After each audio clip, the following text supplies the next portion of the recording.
محترم سامعین، کل کے سبق میں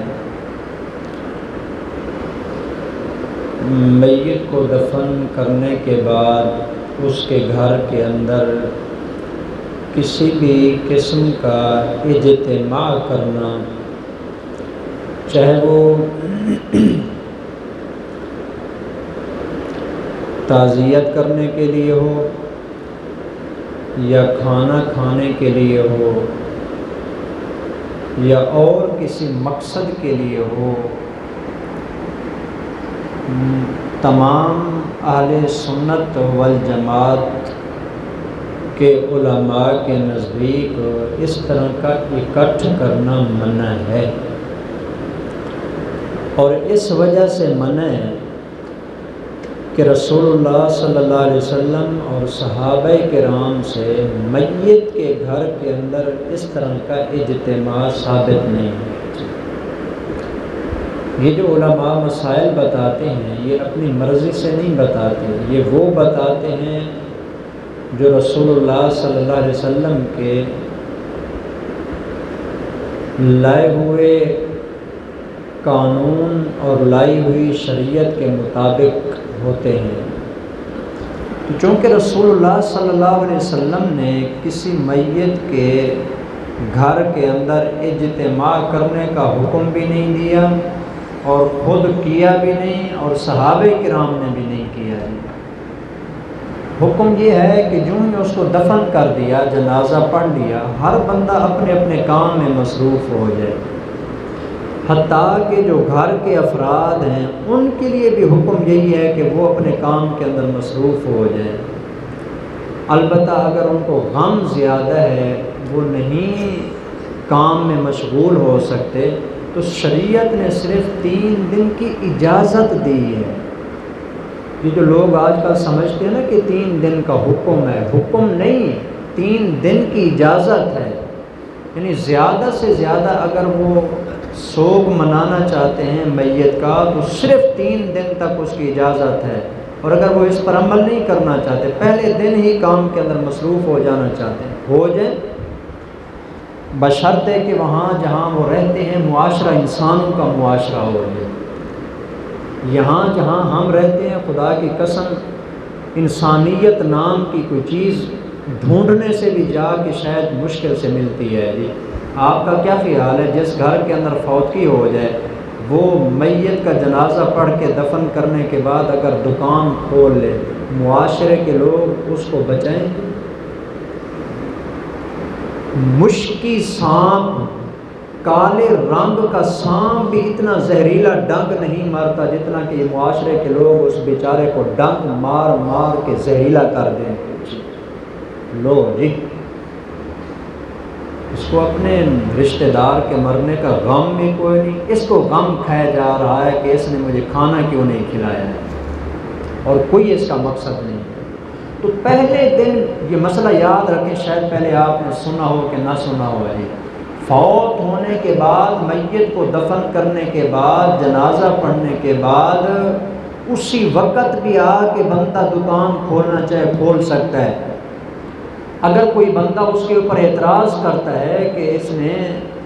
3 دن تک دکان نہیں کھولنی تھی، کھول لی ہے، تو یہ اعتراض کرنے والا آخری درجے کا جاہل انسان ہے، شریعت کے ساتھ اس کو سرے سے تعلق ہی نہیں ہے۔ کہاں پر لکھا ہوا ہے کہ 3 دن تک یہ کاروبار نہیں کرنا، دکان بند کر کے بیٹھے رہنا ہے اور اکٹھ کر کے بیٹھے رہنا ہے، چائے بنا کے ان کو پلانی ہے، کھانے ان کو کھلانے ہیں،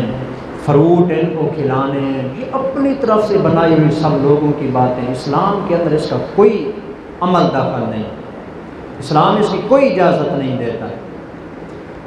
اس لیے ان تمام غلط قسم کی رسموں سے بچنا چاہیے۔ اور آج کل ہمارے ہاں کیا ہوتا ہے جی،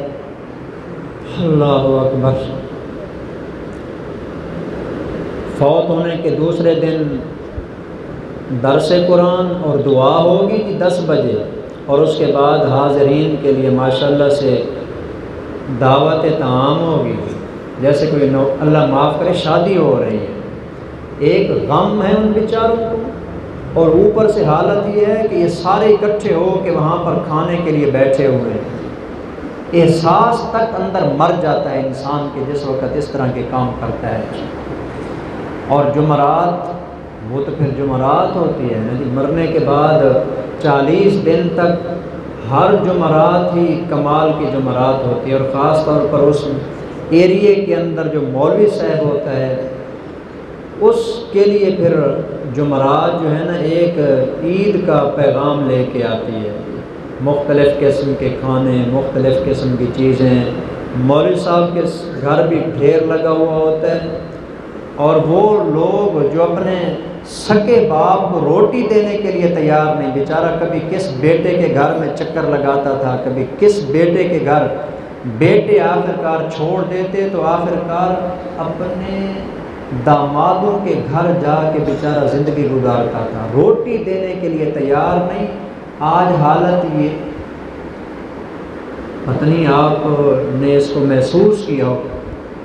آپ جانتے ہیں نہیں جانتے، چونکہ میرا تو تعلق ہے ان مسائل کے ساتھ، مجھے تو واسطہ پڑتا رہتا ہے۔ کتنے سارے ایسے واقعات ہیں کہ بچوں نے اپنے باپ کو روٹی تک دینے کے لیے آپس کے اندر جھگڑا شروع کر دیا، بیچارہ اپنے داماد کے گھر، بیٹی کے گھر جا کے روٹی کھاتا ہے، زندہ باپ کو روٹی دینے کے لیے تیار نہیں ہے، اور مرنے کے بعد جمعراتیں بھی ہو رہی ہیں، دیگیں بھی چڑھائی جا رہی ہیں، اور بریانیاں بھی کھلائی جا رہی ہیں، فروٹ بھی کھلائے جا رہے ہیں، اور جب 40واں آتا ہے تو 10 دیگیں پکا کے جو ہے نا لوگوں کو کھلائی جا رہی ہیں کہ سارے ثواب ہو رہے ہیں۔ یہ آخری درجے کے جاہل قسم کے انسان ہوتے ہیں۔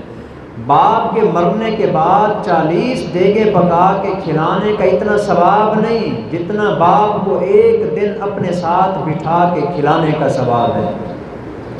جائیں جا کے دنیا کے کسی بھی مولوی سے پوچھیں مسئلہ، بشرطے کہ وہ مولوی بھی کوئی انسان ہو جی، علم کے ساتھ اس کا تعلق ہو، اور اگر کھاؤ پکاؤ پارٹی کا بندہ ہے جی، جس کا کام یہی ہے جی بس کھاؤ پیو جی، اس نے پھر یہی کہنا ہے کہ جی 40واں جو ہے نا تو نے کرنا ہے اور مجھے بلانا ہے، ختم میں پڑھوں گا، اور پھر تب جا کے بخشش ہوگی، میرے ختم پڑھنے کے بغیر تیرے باپ کی کون بخشش ہوگی۔ اس لیے سارے کپڑے اور باقی سارا سامان تیار رکھنا،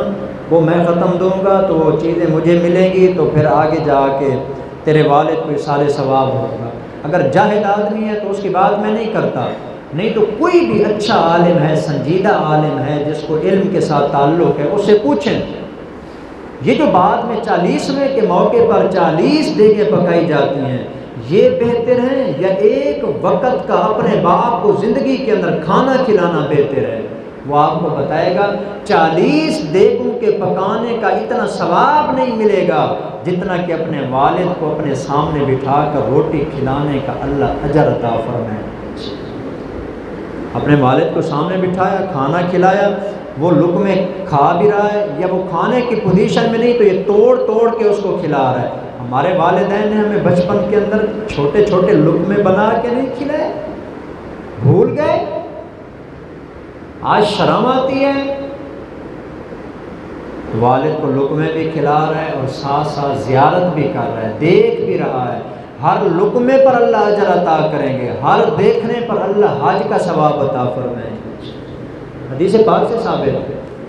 اس لیے اس کے اوپر توجہ دینی چاہیے۔ تو یہ مسئلہ بہت اہم تھا، اس لیے میں نے دوبارہ اس کی وضاحت کر دی ہے جی۔